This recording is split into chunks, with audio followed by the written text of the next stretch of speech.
Forgiveness is the fragrance that the violet sheds on the heel that has crushed it. Mark Twain. Welcome, and I'm so glad that you're here. Here we talk about personal development, relationships, and mental health, just to name a few.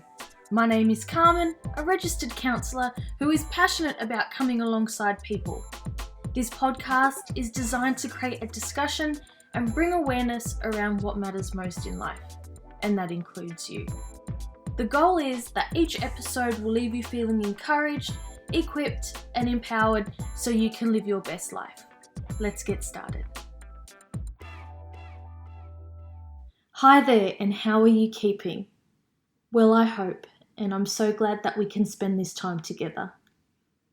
Time is a precious gift, and if time is currency, it's the thing that we can never regain or remake once it's gone.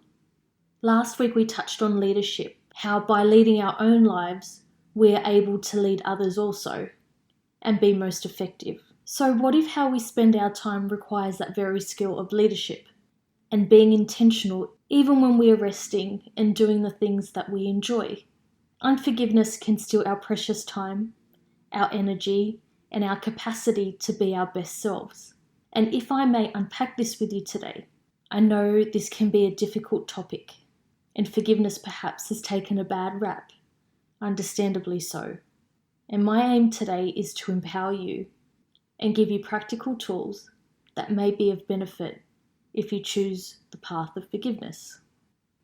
So with what I'm about to share, not only have I learnt this as a therapist, but also something that I've applied in my own life and that I still continue to apply.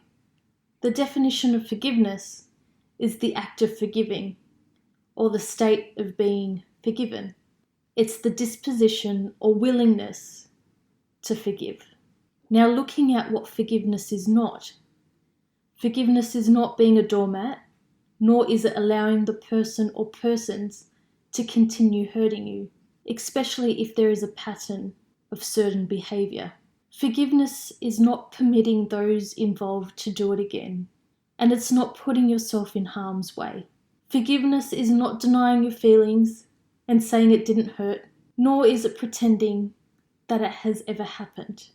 Perhaps forgiveness has been mistaken with reconciliation, which is when former enemies agree to a civil truce. It has been reported that people with higher levels of forgiveness tended to have better health habits and decreased anxiety, depression, and anger levels.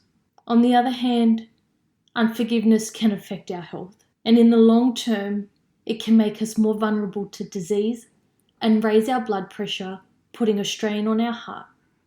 Unforgiveness can affect our relationships and how we relate to our nearest and dearest.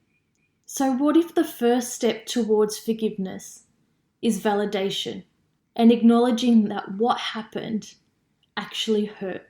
What if forgiveness is viewed as a process rather than a destination? It is unfair to ourselves if we place the expectation that forgiveness is a one-time event that magically removes our memory and feelings associated with what happened. What happens if forgiveness is a choice to no longer carry the burden of the offence, even if we still experience feelings of hurt and the like are present?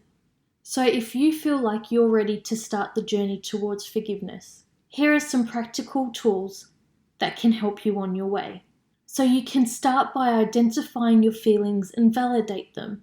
For example, I feel, you fill in the blank, because, and then you fill in the blank. So another way is, I'll use an example. I feel sad because I felt rejected when I wasn't invited to the party. So it's taking ownership of your feelings and why you felt the way that you did.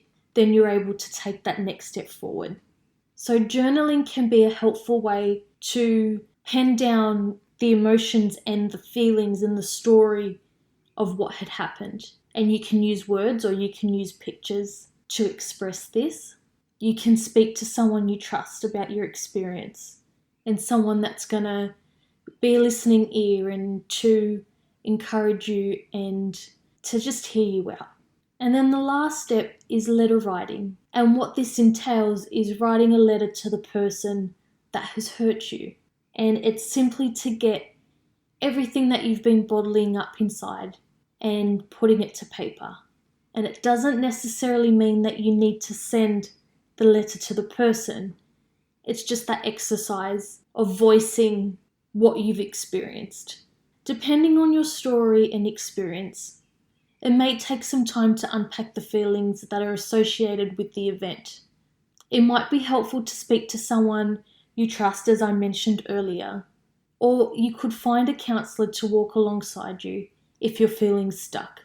Going back and visiting past or even present hurts can sometimes be traumatic, and it may not be wise to do this alone or before you are ready to do so. On a finishing note, forgiveness is about you rather than the person that hurt you, and I wonder if you owe yourself the freedom to heal.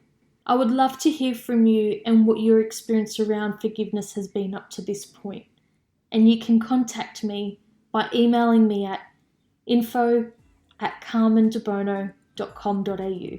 So that's it for today's episode. As always, I'm grateful for the opportunity to come alongside you. If you know someone who might benefit from hearing this episode, why not share it with them? For more content, head over to carmendebono.com.au, and I look forward to coming alongside you again next Wednesday.